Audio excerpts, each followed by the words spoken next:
Hola chicos, buenos días. ¿Dónde están todos los demás? Estudiando para el ECOE.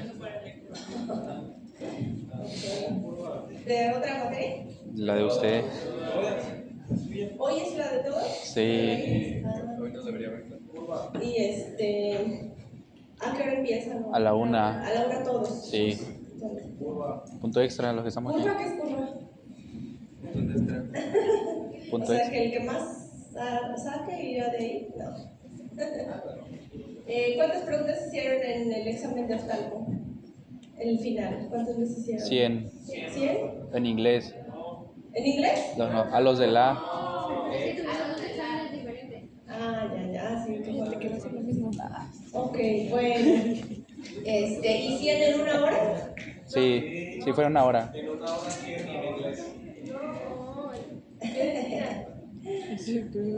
Es verdad.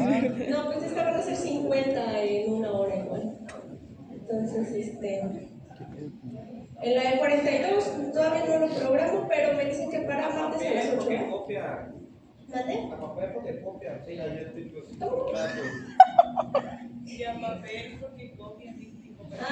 copian. No, por eso los vamos a estar vigilando. O sea, van a traer aquí su computadora y... Brillo máximo. Aparte no van a contestar las mismas preguntas al mismo tiempo. ¿Qué pasó? Punto extra, los que estamos aquí. ¿No hay extra? Pues si los que reprueben se van a extraordinarios, a los que no saquen 70, sí se van a extraordinarios. Ok, bueno. Pero vale 50. 70 en el examen. Vale 50 la materia. La materia vale 50, sí. Pero la calificación aprobatoria del examen es 70. Entonces, si repruebas las dos materias, si no sacas 70 del examen mínimo, si reprueban mi parte de la materia, pues no deberían de pasar ninguna, porque pues, de todas maneras la calificación aprobatoria de toda la materia es 70, ¿no? Aunque tuvieran el 100 en oftalmo, pues tienen 5. Por eso, pero por ejemplo, tengo 5 del 70% sería un 17 más el 50, 67. Solo necesitaría 3 puntos para pasar la materia en general, porque son 2. Ajá, sí, o sea, Por eso, el correspondiente, pues sí, claro. O sea, necesitarías para pasar, necesitarías cubrir el 30%, ¿no? sí, es el 30. No, un 20. Un 20 nada más. Un 20. Un 20. Bueno, sí, un 20 en teoría si tienes 10 en oftalmo. Pues sí. Ajá. Pero para pasar mi examen, o sea, para que no te vayas extraordinario, tienes que sacar 70 en mi examen. Si no va a ser extraordinario de mi examen, de mi materia. Ah, ok. Tienen que aprobar el examen para no ser extraordinario. Ah, ok, no se evalúa junta. O sea, Al final sí. entonces. Bueno, saben, ya. ¿Sí lo entendiste? Sí, ya. O sea, si no pasan el examen, pues no, o sea, van a tener que ser extraordinario. Ok. Sí, ahí en el prontuario les puse desde un inicio, la calificación aprobatoria del examen es 70. Y de la materia también, claro. ¿Vale? Sus caras. Pensaron que sacando 20% buenas del examen iban a pasar. Pues ¿cómo? Pues es un examen reprobatorio. Pero materia pasada.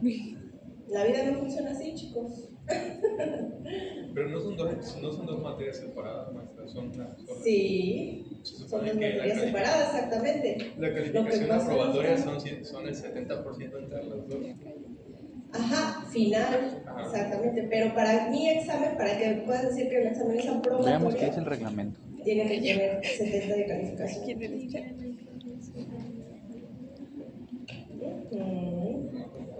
Si no hacen extraordinario y hasta que lo pasen, chicos.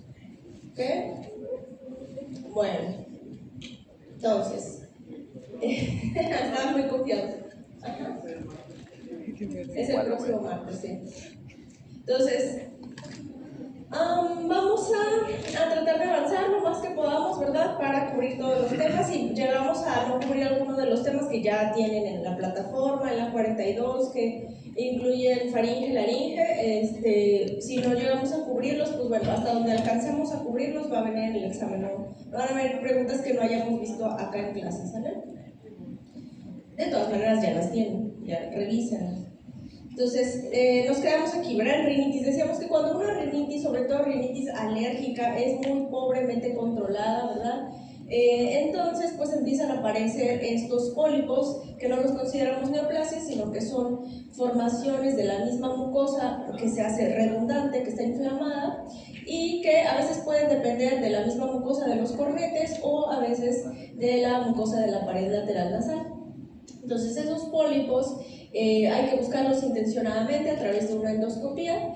Y existe típicamente esta tríada o algunos pacientes con un perfil en el cual asocian asma, pólipos y además un grado de intolerancia a la aspirina, o que cuando consumen aspirina o salicilato o Zaines empeoran sus síntomas respiratorios, o sea, se complican más, hay mayor congestión, mayor rinorrea o incluso una sinusitis, ¿verdad? O también puede complicarse el asma, pueden tener crisis de bronquitis aguda. Entonces el diagnóstico, las animaciones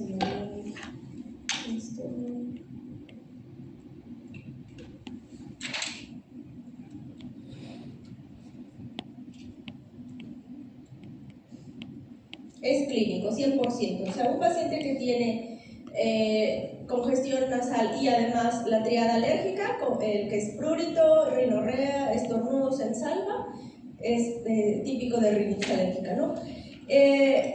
¿Para qué hacemos diagnóstico de confirmación por exámenes de laboratorio? Bueno, sobre todo para pacientes que van a recibir alguna escala mayor de tratamiento, o sea, que van a recibir inmunoterapia, que el tratamiento médico inicial no ha funcionado, o pues para hacer diagnóstico diferencial con otras enfermedades, ¿verdad? Pero lo que podemos encontrar es un perfil de aumento de eosinófilos en el porcentaje de la biometría hemática, aunque esto no es específico de la rinitis alérgica. Acuérdense que eosinofilia puede existir en parasitosis también. Podemos encontrar en una citología de moco nasal aumento también de eosinófilos, pero lo que es mucho más específico para rinitis alérgica es el incremento de la IgE sérica, ¿no?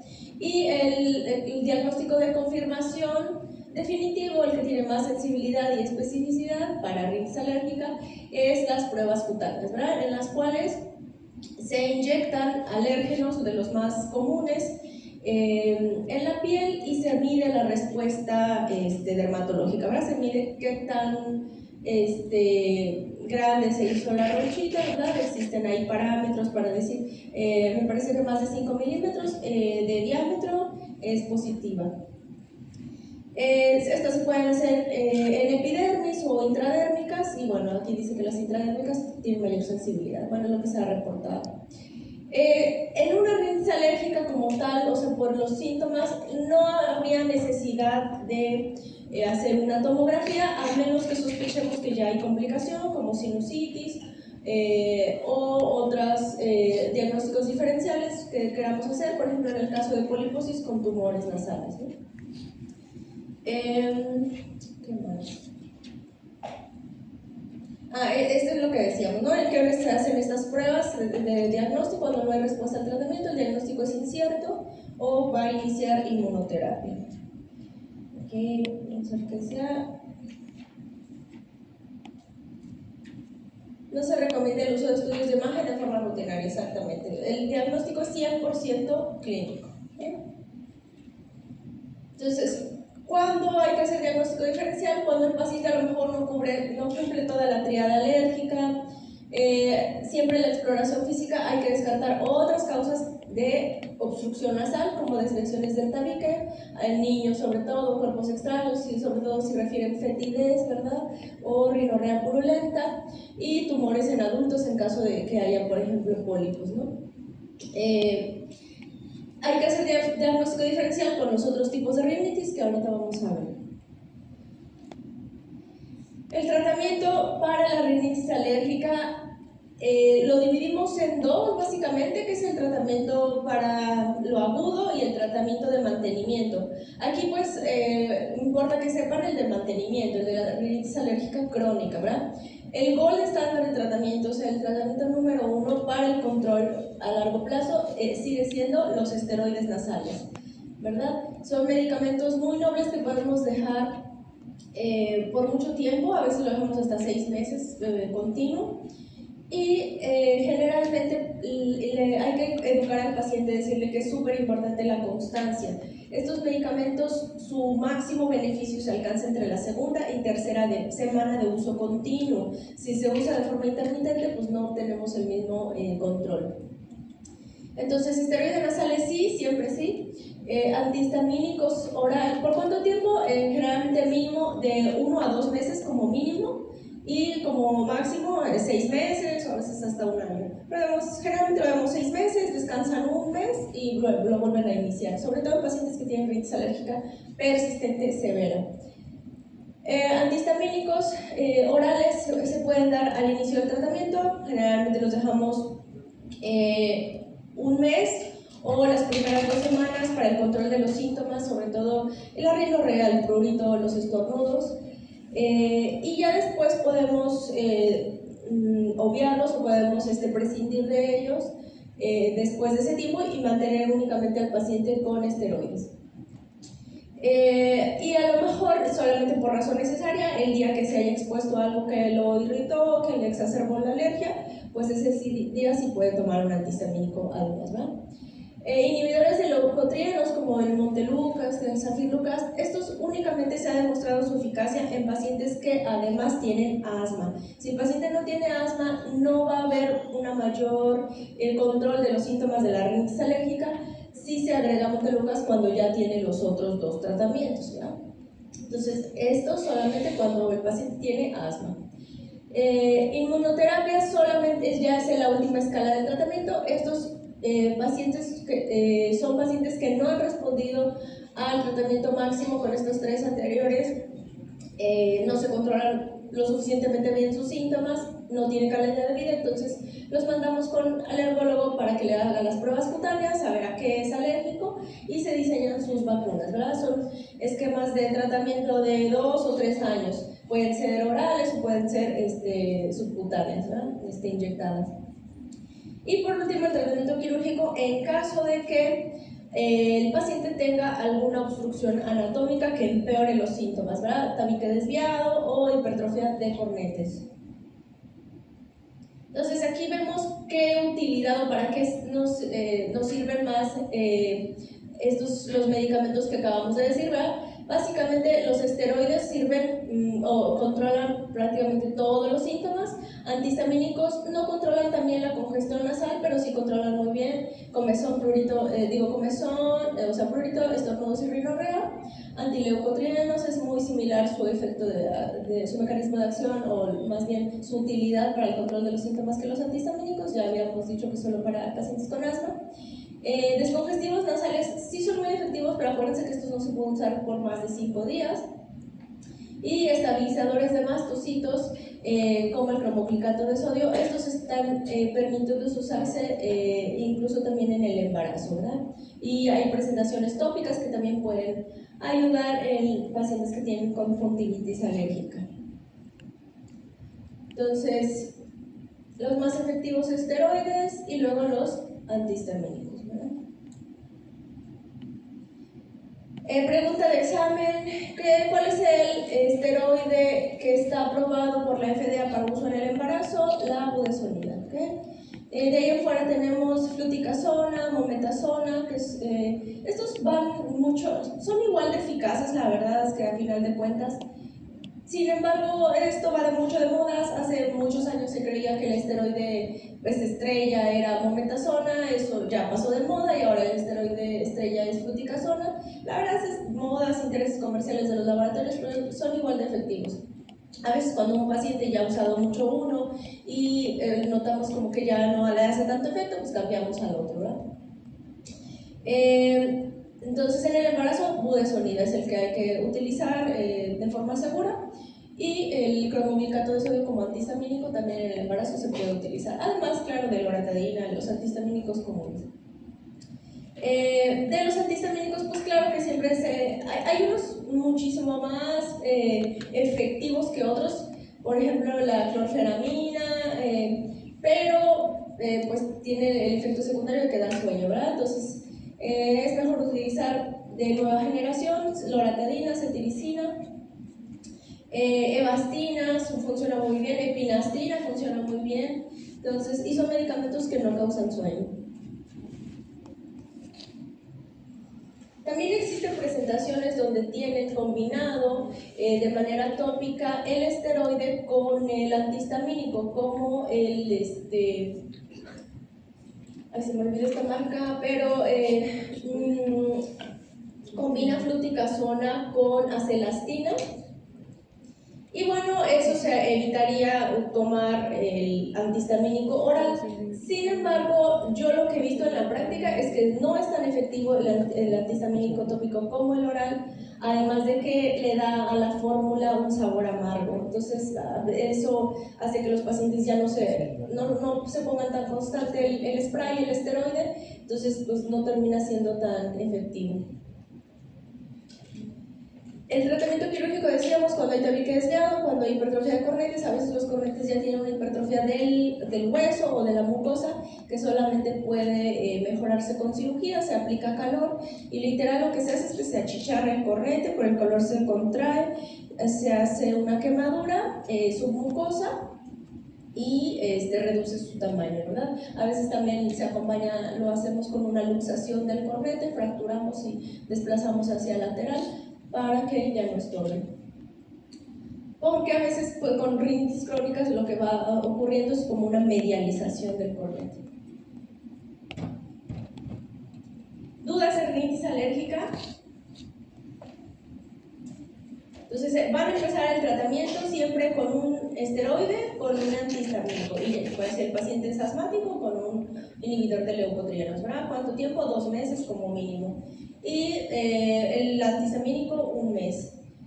Sueltan el antihistamínico y el paciente se queda con el esteroide. Y ya dependiendo de sus síntomas, a veces no hay forma de saberlo hasta en la marcha, o sea, cuánto tiempo lo van a estar. Hay pacientes que dejan el esteroide de tomarlo a los 2 meses y están muy bien controlados todo el resto del año o hasta la próxima temporada del año necesitan tratamiento. Y hay pacientes que por acá lo dejan y vuelven otra vez los síntomas en unas pocas semanas, ¿no? Entonces necesitan volver a empezarlo. Y pacientes que a pesar del tratamiento no se controlan, pruebas cutáneas y inmunoterapia, ¿verdad? Ok, está muy fácil. Rinitis vasomotor, entonces, es aquella rinitis en la cual no existen estos síntomas, no existe toda esta respuesta alérgica que decíamos mediada por IgE, ¿verdad? Por eosinófilos, por mastocitos, basófilos. Aquí lo que existe es una inflamación de la mucosa, pero que está desencadenada por un exceso de inervación parasimpática en la mucosa. Acuérdense que en la mucosa nasal la inervación simpática es la que genera vasoconstricción y la parasimpática es la que genera vasodilatación, mayor producción de moco y finalmente congestión. Entonces aquí los pacientes tienen una mayor tendencia a que siempre está predominando el sistema parasimpático y se morman fácilmente, se congestionan. Los estímulos aquí pueden ser diversos, pero por lo general son cambios de temperatura, cambios de humedad, pacientes que se exponen al aire acondicionado y empiezan a mormarse, pacientes que cuando se exponen a ciertas sustancias como el humo de tabaco, también perfumes, productos de limpieza, cloro, ¿verdad? Y no les desencadena como tal alergia, o sea, no hay estornudos, comezón, escurrimiento, pero sí hay una congestión importante. Y es más común en las mujeres. Se cree que también pueden influir en ellos cambios emocionales, cambios hormonales, cambios del ambiente, ¿verdad? Al que se expongan. Entonces, el diagnóstico sigue siendo clínico, congestión sin triada alérgica Y en la exploración pues vamos a encontrar, a diferencia de la rinitis alérgica que decíamos que es una coloración pálida, violácea, como azulada, aquí el color es normal o al contrario, hay como una hiperemia generalizada, la mucosa se ve más rojita de lo normal. Y también puede haber una hipertrofia de los cornetes, ¿verdad? Aquí el tratamiento sigue siendo esteroides tópicos. En un inicio podemos dejar antihistamínicos, aunque ya no tanto tiempo, podemos dejarlos unos 5 días, 10 días y los suspendemos. Esto nada más para controlar la producción de moco. Ayudan aquí también los lavados con solución salina por ósmosis, ¿verdad? La solución salina, sobre todo hipertónica, puede ayudar con el edema de la mucosa, puede atraer esa agua del espacio extracelular. Y en pacientes que con los esteroides nasales no encuentran alivio o no se controlan a largo plazo, pues entonces lo que se puede hacer es igual una turbinoplastía, aplicar calor a los cornetes para que ya no estén respondiendo tanto, vasodilatándose, ¿verdad? Igual lo mismo, se luxan y se lateralizan los cornetes, y si además tiene problemas anatómicos, pues de tabique desviado se resuelven, ¿verdad? Se ha descrito en específico para esta rinitis vasomotora la neuroectomía o la sección del nervio mediano, que es el nervio que lleva esta información parasimpática a la nariz, pero la verdad es que pues casi no hay necesidad de eso, lo que se hace es esteroides y turbinoplastia. Ahora, la rinitis medicamentosa. Esta es una rinitis que es bien fácil que caigan en ella, sobre todo los pacientes que vienen de una rinitis alérgica y vasomotora, que no fueron a consultar con el otorrino o con el médico general que sabía tratarlos, ¿verdad? Y se fueron a encontrar a la farmacia algo que les ayudara a respirar mejor, y encontraron pues, sus mejores aliados en el momento, pero ya después sus peores enemigos, ¿verdad? Los vasoconstrictores nasales.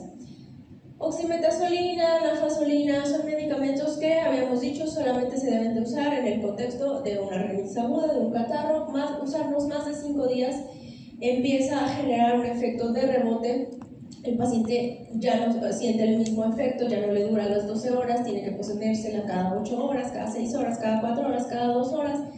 Y entre más se lo ponga, más le causa esta congestión, este efecto de rebote, y a veces pues ya no pueden dejarlos, ¿verdad? Hay pacientes que los usan por años y pues está difícil que lo dejen, a menos que pues, se haga conciencia, que empiecen a sustituirlos por los esteroides nasales, por lavados con solución salina.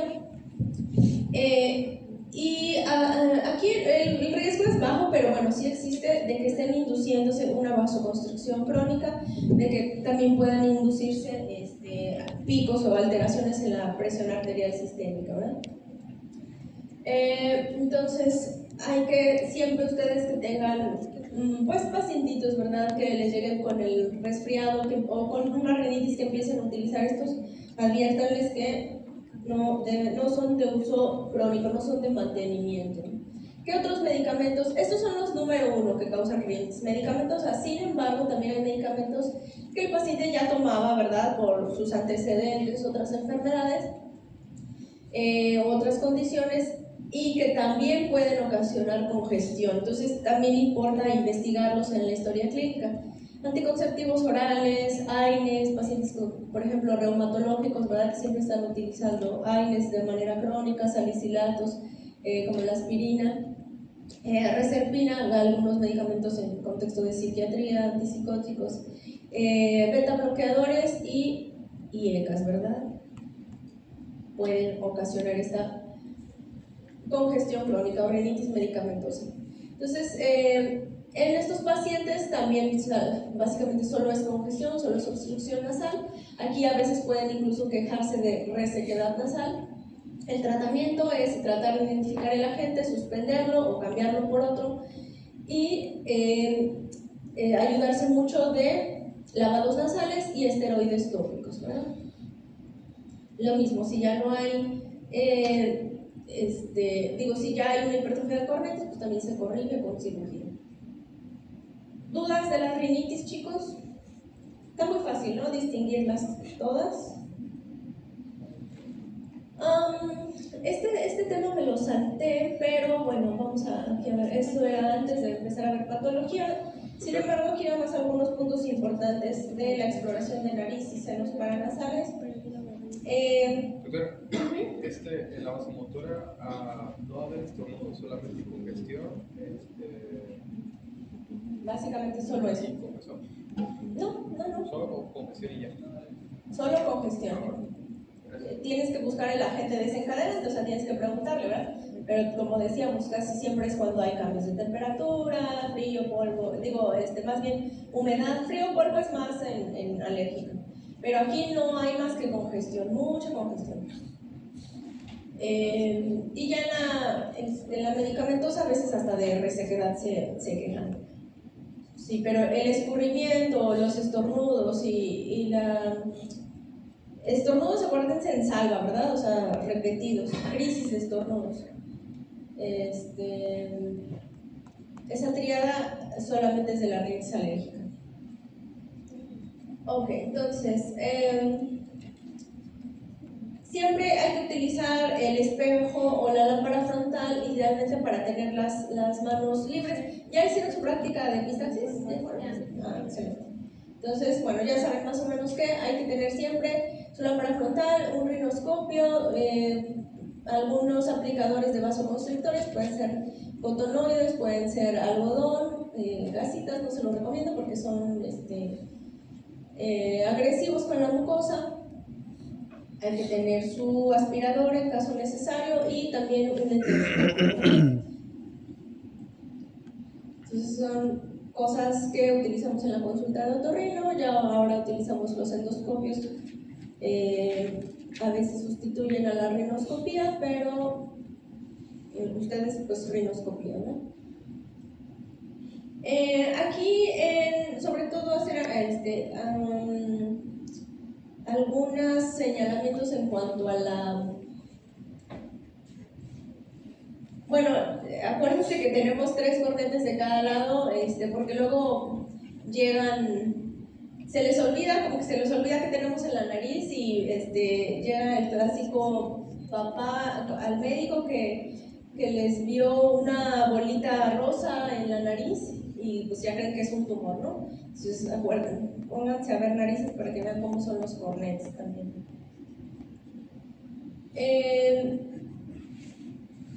Radiografías, aquí en el contexto, por ejemplo, de una fractura nasal, pedir siempre un perfilograma, porque piden una lateral de cráneo y pues solamente vemos el cráneo, pero no vemos la nariz. Entonces un perfilograma sí modifica la densidad del hueso de la nariz, aparte que le pone foco ahí.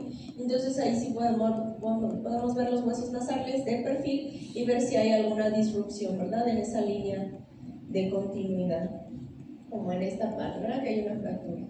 Entonces, acuérdense, para fractura es perfilograma, no es lateral de cráneo. Para fractura nasal en específico. Cuando quieren ver sinusitis, es mucho mejor que pidan una tomografía. Claro que si no está a su alcance, pues bueno, radiografías, pero el método diagnóstico de elección para confirmar una sinusitis es una tomografía, un TAC de cráneo simple, no hay necesidad de que sea con contraste, a menos que estén sospechando una neoplasia o un tumor. Las radiografías que se utilizan para sinusitis son 2, ¿verdad? Que es la de Batters, es la que más sirve, es donde se apoya el mentón, nasomentoplaca se le llama. Nos sirve sobre todo para ver sinusitis maxilar y frontal, ¿verdad? Y la de Caldwell, que es la frontonasoplaca, nos sirve sobre todo para ver sinusitis etmoidal. Sin embargo, quédense con una Batters que hagan, la verdad es que les va a ayudar bastante.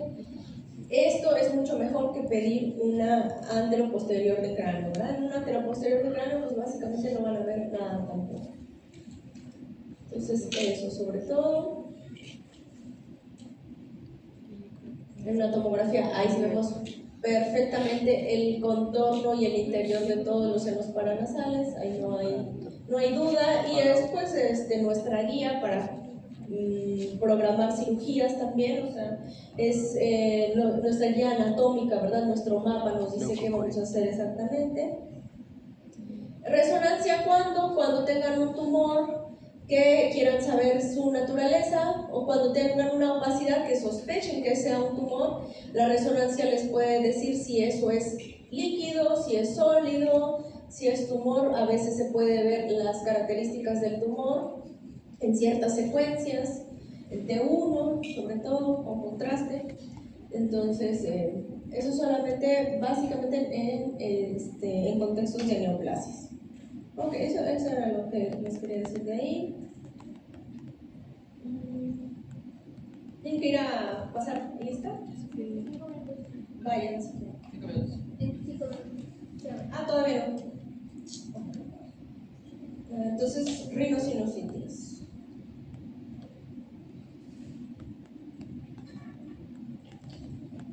Aquí no se compliquen la vida, chicos. Rinosinusitis, básicamente, tres síntomas son los que tiene que tener un paciente para que sospechen sinusitis. Si no tiene estos tres, búsquenle por otro lado. El primero, congestión nasal o obstrucción nasal, pero que se siente más como congestión nasal. El segundo, rinorrea posterior, o sea, descarga retronasal constante, escurrimiento de moco que están trague y trague moco, casi siempre es moco espeso, verdoso, amarillento. Y por último, plenitud centrofacial, o sea, una sensación de presión o de llenado o de pesantez en el centro de la cara, ¿verdad? Puede ser en la frente, entre los ojos o en los pómulos, sobre todo cuando se mueven, cuando se agachan. Si no existen estos tres síntomas así en conjunto, sería raro que el paciente tenga sinusitis. Puede tener quiste de retención maxilar, puede tener rinitis, hipertrofia de cornetes, lo que sea, pero sinusitis como tal sería raro, ¿vale? Y alrededor de esos tres síntomas puede haber otras cosas, puede haber dolor de cabeza, puede haber tos, fiebre, etc. Pero esos tres sí o sí tienen que estar. O sea, ya con esos tres la probabilidad diagnóstica es prácticamente, o sea, y especificidad es prácticamente el 98 o 99%, ¿verdad? Esos tres. Entonces, ¿cómo lo clasificamos? Igualito que lo que pasa en las otitis media aguda, otitis media aguda recurrente, otitis media crónica. Decíamos que el corte para algo agudo son 4 semanas, para algo crónico son 12 semanas, ¿verdad? O sea, 1 mes y 3 meses. Entre ese lapso, una rinosinusitis subaguda y episodios que se están repitiendo al año, que pues, tienen su remisión entre episodios completos, o sea, resolución completa entre los síntomas, pero que se repiten muchas veces al año, más de 4 episodios al año, también se les llama sinusitis aguda recurrente, igualito que la otitis media aguda, son los mismos periodos, los mismos cortes, ¿verdad?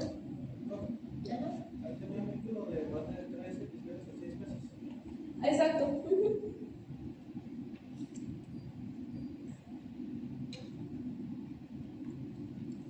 Rinosinusitis aguda, entonces, esta es el típico paciente que se resfrió, tuvo un catarro, pero ya le duró más de 7 a 10 días, que es lo típico que dura un catarro viral, ¿verdad? Un resfriado. Y generalmente ocurre una sinusitis aguda porque hay algún factor anatómico que hace imposible el drenaje de ese moco o lo hace más difícil. Son típicamente pacientes que les dio un resfriado, pero además tienen tabique desviado, además tienen concha bulosa. La concha bulosa, acuérdense que es el término que decimos a la neumatización del cornete medio, y a veces esa neumatización del cornete medio es el cornete se va a impactar al meato medio, que es por donde drena el moco del seno maxilar y también de algunos de los etmoidales, entonces causa sinusitis, ¿verdad? Pero entonces hay algún factor anatómico que hace que el drenaje de las secreciones no se dé tan fácil o tan rápido y entonces pues se infectan, se complican. Y pues aquí lo más común es que sea una sinusitis etmoidomaxilar. Algún grado de engrosamiento del frontal, pero casi no, en este contexto de una sinusitis aguda. Entonces hay edema, hay congestión por el catarro, por la rinitis aguda, y eso cierra las vías de drenaje, ¿verdad? Los ostiums naturales de drenaje de los senos paranasales hacia la nariz. Eso causa estancamiento de moco, es un ambiente poco ventilado, hay hipoxia, hay mayor producción de bacterias, y finalmente hay un exudado, finalmente hay secreción purulenta, ¿verdad? Entonces decíamos que por eso la anatomía es importante, saber qué drena a qué sitio, ¿verdad? Esto recuérdenlo de la anatomía, es importante pues para que cuando nosotros hagamos la exploración y por ejemplo veamos moco en el meato medio, sepamos que, bueno, de aquí viene moco del seno maxilar, vienen de las etmoidales anteriores y vienen del frontal, ¿no? Entonces en esos sitios puede estar habiendo sinusitis. Si encontramos más arriba en la corredera superior y creemos que viene del meato superior el moco, pues a lo mejor ya viene de etmoides posteriores o de esfenoides, la sinusitis, ¿verdad? Esto pues a nivel clínico, a nivel en la exploración física, ¿verdad? Pero siempre, claro, lo confirmamos ya luego con una tomografía. Más en contexto de sinusitis crónica, en sinusitis aguda casi no hay necesidad. Ok, entonces, es raro, como decíamos, que un resfriado se convierta en una sinusitis. Solamente ocurre en el 0.5 al 2% de todos los pacientes adultos que se enferman y hasta en el 5 a 10% de los niños. ¿Por qué? Porque los niños no se saben sonar, no se lavan la nariz, ¿verdad? Están casi en guarderías, con el contacto con otros niños, se están reinfectando cada rato. Y es la quinta causa más frecuente de prescripción de antibióticos. Entonces, esto ya lo explicamos, qué es lo que pasa, la etiopatogenia. Ahora, las bacterias que encontramos en el contexto agudo son diferentes del crónico. En el contexto agudo casi siempre son los mismos virus que ocasionan el resfriado, pero ya en una rinosinusitis, esto es todo, pues, seguimos hablando de la aguda, pero en una aguda empiezan por ser virales y luego cuando ya se complica con una sinusitis bacteriana, son las mismas bacterias que encontramos también en una otitis media aguda, ¿verdad? Bacteriana. Entonces no tiene pierde. Y bueno, ya empieza a aparecer estafilococo dorado, aunque estafilococo dorado es la bacteria que encontramos más en la cronicidad. Pero el agudo es igualito que la otitis media aguda. Entonces decíamos, si no hay estos tres síntomas, es raro que sea rinosinusitis, ¿no? Digo sinusitis para decirlo más rápido, pero el término correcto es rinosinusitis, ¿verdad? Siempre que hay inflamación de los senos paranasales, también hay de la cavidad nasal. Pero además puede haber otros síntomas. Antes clásicamente se dividían, y a lo mejor en algunas fuentes que lean algunos libros van a encontrar que síntomas mayores y síntomas menores. Y antes había la combinación de síntomas, un mayor con dos menores hacían el diagnóstico, o tres menores y un mayor, pero eso ya cayó en desuso y los tres síntomas que les digo que se ha visto que tienen mayor sensibilidad y especificidad son estos tres. Pero puede haber, claro, además hiposmia, fiebre, tos, dolor de cabeza, halitosis. Si quieren vayan, ¿es hora? Ya quedó.